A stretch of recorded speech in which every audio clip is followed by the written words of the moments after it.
With the holiday season upon us, both Dr. Farley and I wanted to remind residents of proper precautions during the summer heat. Some of the guidance is what we offer each year, but obviously the restrictions created by the threat of COVID-19 make this summer unlike any other. Dr. Farley will have general heat guidance in a few minutes. I'm also pleased that we're joined today by Najja Orr, the President and CEO of the Philadelphia Corporation for Aging, who will offer guidance for seniors and talk about how PCA can help. Philadelphia traditionally has an extensive heat response system that has been nationally recognized. Examples include PCA's Heat Line, which Najja will speak about, as well as our Department of Health outreach teams and homeless outreach during Code Red emergencies. Our goal this summer is to maintain as many elements of that as possible despite the COVID restrictions. As you know, we made the difficult decision back in May to keep our city pools closed this summer to safeguard against the virus. We are offering, however, as one alternative, spray grounds. 91 spray grounds and spray features were open on Monday, July 6th, operating under safety guidance. The city is also offering its Play Streets program. 100 play streets in areas most impacted 100 play streets in areas most impacted by the heat island effect will have cooling kits, which include umbrellas and tents, misting fans, super soakers, and neck cooling rags. So far, 310 play streets applications have been approved. This brings me to the more difficult area of summer heat, how we offer help on days when the heat is the most intense, such as when we invoke a heat health emergency. We are currently in the process of determining how we can safely open facilities such as libraries and PCA senior centers during those heat events. We are working with our partners, including PCA, on balancing the social distancing needs imposed by the pandemic against the health risks of prolonged exposure to heat. This may include some out-of-the-box options that would not be necessary during a normal summer. Because the pandemic is an evolving situation, we will be providing specific details when we are closer to a potential heat health emergency. We will, however, make sure that those in need that need to go somewhere have somewhere to go. In the meantime, it is vitally important every resident try to develop a heat plan for their family members, particularly seniors. Don't wait for the heat wave to figure out what to do. Make a plan now. I also want to remind folks who struggle financially that options are available.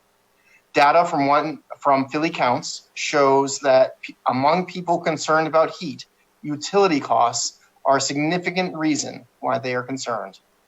In response to the coronavirus, the state's Low-Income Home Energy Assistance Program, or LIHEAP, will be accepting applications for its Recovery Crisis Program through August 31st, or until funds are exhausted, whichever comes first. In addition, utilities have extended their moratorium on shutoffs. PECO is extending its support policies, which include suspending non-payment service disconnections, waiving new late fees, and reconnecting customers who were previously disconnected until further notice. We hope efforts like this will ensure that residents who have the option of air conditioning will make use of that during heat waves. Before I turn it over to Dr. Farley, I also wanted to note that this morning we announced details regarding its partnership with North Broad Renaissance, or NBR, to support local businesses. NBR launched the Reopened with Care campaign to help businesses on their corridor reopen safely when the stay-at-home order was lifted. The goal was not only to support businesses, but also to restore consumer confidence by letting people know that businesses are following recommended safety procedures to keep customers safe. The Department of Commerce and City Council will work with NBR to bring more commercial corridors and more businesses on board with the Reopened with Care campaign. Acting Commerce Director Sylvie Gallier-Howard is with us today and will be available for questions on this program during the Q&A portion. For now, let me turn it over to Dr. Farley for his health update and heat planning guidance. Thanks very much. So case counts from the coronavirus infection continue to rise nationally and in Pennsylvania. And here in Philadelphia, our daily case counts are rising slowly after falling for months. So here are some numbers. Since this time yesterday, we identified 143 new cases of the coronavirus infection in Philadelphia residents, bringing us to a total of 26,400 since the beginning of the epidemic. Now, some of that 143 are past cases, which we identified through a database match that we did yesterday. But if you look at our graph overall on our website, you'll see that in the past week, we're averaging about 110 cases per day. Now, we have seen some shifts with this increasing number of cases in the epidemic towards younger people. In the past 2 weeks, about a third of the newly identified cases are under the age of 30. And we continue to get reports of people with infection who have traveled before they got infected to the New Jersey shore. Since this time yesterday, we identified 5 additional deaths from the coronavirus infection in Philadelphia residents, bringing us to a total of 1,614 since the beginning of the epidemic. Of that, 830 or 51% are in nursing home residents. So that's what's happening here in Philadelphia. Now, in other areas, we're seeing very rapid growth of the epidemic. U.S. case counts overall are more than 80% higher now than they were 14 days ago, and they're at all-time highs in this epidemic. The states that are particularly hit hard are the states in the South and the West that reopened without enforcing safety precautions like masks. We're also seeing rapid growth of the epidemic in Southwest Pennsylvania, around Pittsburgh. And every region of Pennsylvania now is showing increases in case counts. I want to just summarize a little bit what our response is to the second wave that we talked about in previous sessions. First, we're reminding businesses and managers of activities that they are required to enforce our safety precautions, particularly around distancing and masks, with others as well. And this week, staff and volunteers from the health department are going to stores and distributing that guidance in person, as well as distributing posters the stores can put up to remind people of the rules that they need to follow when they're in the store. Next week, we'll be launching a media campaign directed at all Philadelphia residents talking about the importance of using masks. We really want to reinforce that simple message as much as possible. Tied to that, the mayor signed an executive order requiring people to wear masks whenever they're indoors in public places or outdoors and can't maintain a distance of more than 6 feet from other people. The governor, as you probably know now, has signed a statewide order saying something very similar.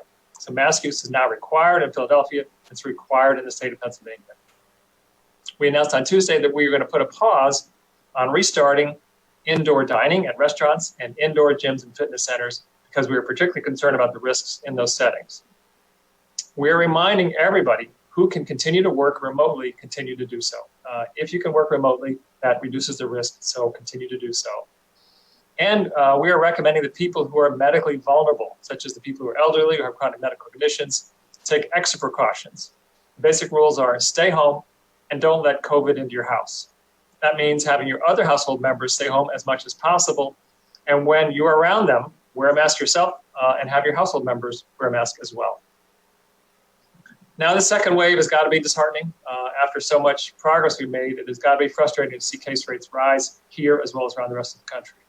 It is clear that we will be living with this virus for a long time. But the situation isn't forever. There is some hope. So I thought I'd talk just a few minutes about the long-term hope for this epidemic. That is, to me, vaccine development. Overall, progress in developing vaccines has been extremely rapid, much faster than I would have ever expected. There are now dozens of research groups that have created vaccines that have produced antibodies when administered to animals. And those antibodies appear to protect those animals from the infection. So it really appears to be that it's easy to train the immune system to recognize and kill this virus. Much easier than with other viruses, much easier than I would have expected. Or to put it in plain language, COVID-19 is nasty, but it looks like it's not very smart. Now, the New York Times has an excellent webpage summarizing vaccine development. They list 145 vaccines in development, 19 of which are in human trials. That is to say, they're giving them to humans to test out their safety and their effectiveness. There's been more than 1,000 people who've been vaccinated in just one trial alone. There are 3 vaccines that are particularly promising that are being supported by the federal, what's called the Operation Warp Speed. These vaccines use different technologies, different approaches, but they also look quite promising as far as their production of antibodies and an immune response in experimental animals. Now, the farthest along, developed by the Oxford Group in the United Kingdom, is now testing this vaccine in more than 10,000 people in the United Kingdom, in Brazil, and in South Africa. They're trying to find out how effective the vaccine is at preventing infection in people or preventing severe disease in people. And they're testing the safety of the vaccine. Once we have a vaccine that is proven to be effective and safe, then any of these companies are going to need to produce hundreds of millions of doses. Now, it's going to take a certain amount of time, Nonetheless, I'm optimistic that we will have at least one and maybe more than one vaccine that we're deploying here in Philadelphia sometime in 2021. I can't say whether that's going to be early 2021 or late 2021. Sometime next year, I think we are going to be deploying a vaccine. I'm very excited about that. After we do that, and we feel like we're protected from this virus, and we can take off our masks and we can get together again. So we may have some tough months ahead, but there will be an end to this epidemic overall. If you want more information about where we are with the epidemic now, what our guidance is, just go to our website, www.phila.gov/COVID. Now, before I sign off, let me just talk a little bit about heat, as Brian Abernathy mentioned. I want to just point out more people die from heat as a risk than from all other natural disasters combined. More people die from heat waves than hurricanes or earthquakes, or tornadoes or floods. We may not recognize that, but heat can be quite dangerous. Not necessarily dangerous for everyone, but is dangerous particularly for vulnerable people. That includes elderly people, includes people with chronic medical conditions, includes people who have psychiatric or developmental disabilities, especially if they're low income and don't have a lot of resources, or if they live alone. In fact, it's really many of the same people who are vulnerable to the risk from COVID. And there is a risk, therefore, of having those people together in any one setting, of them potentially acquiring or spreading the virus amongst themselves. Fortunately, prevention of death from heat is really not that difficult. The basic idea is pretty simple. Have somebody be in a cooler environment, have them drink plenty of fluids.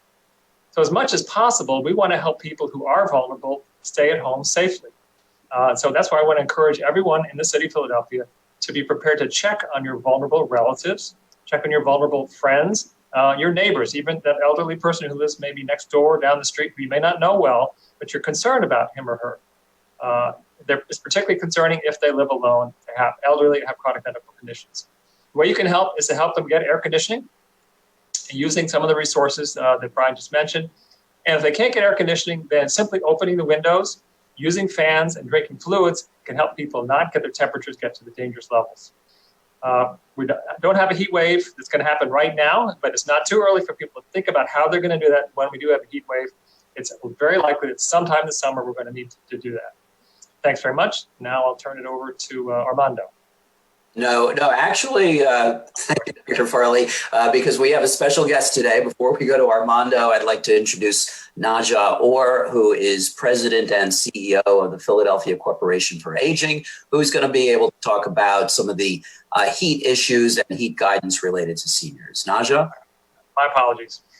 No problem, Dr. Farley. Good afternoon, and thank you. While many of us are still staying home during the pandemic, it's important for us to remind people how the summer heat can affect those that are most vulnerable, including older adults and people with pre-existing conditions. The Philadelphia Corporation for Aging estimates about 36% of all people aged 60 and over live alone in the city. So we're encouraging everyone, as Dr. Farley mentioned, to check up on people you know who may be at risk for either social isolation or vulnerable for the heat during the summer months. If the city does declare an official heat health emergency, PCA's heat line will be activated.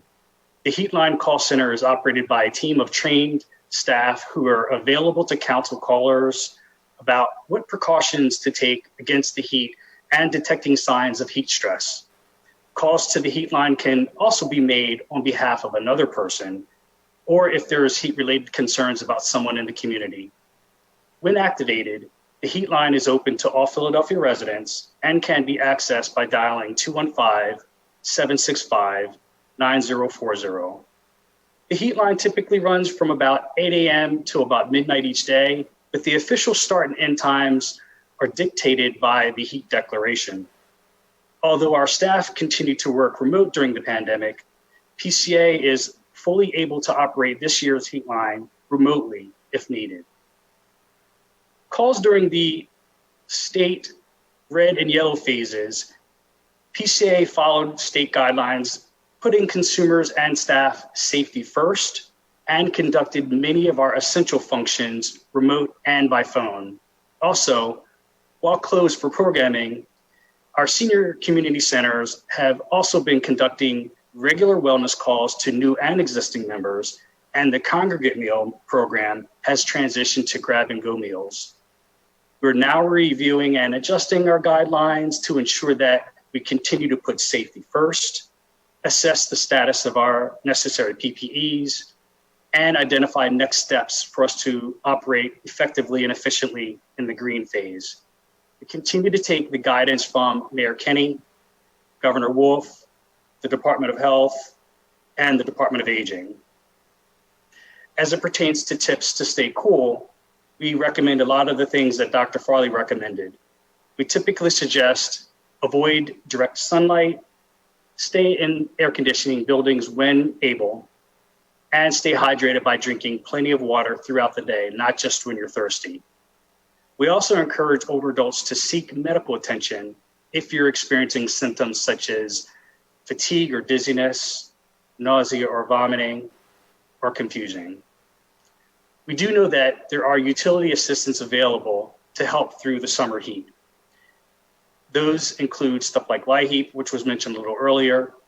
There's assistance through PICO, and you could find links available through the city's website at phila.gov. So we ask that everyone stay connected to older adults, whether they're your loved ones, your friends, or your neighbors. If you can't connect through social distancing in person, then phone, social media, or video calls are the next best thing. And once again, if you have questions about the heat or any issues as it relates to supports to older adults, please contact the Philadelphia Corporation for Aging at 215-765-9040. Thank you.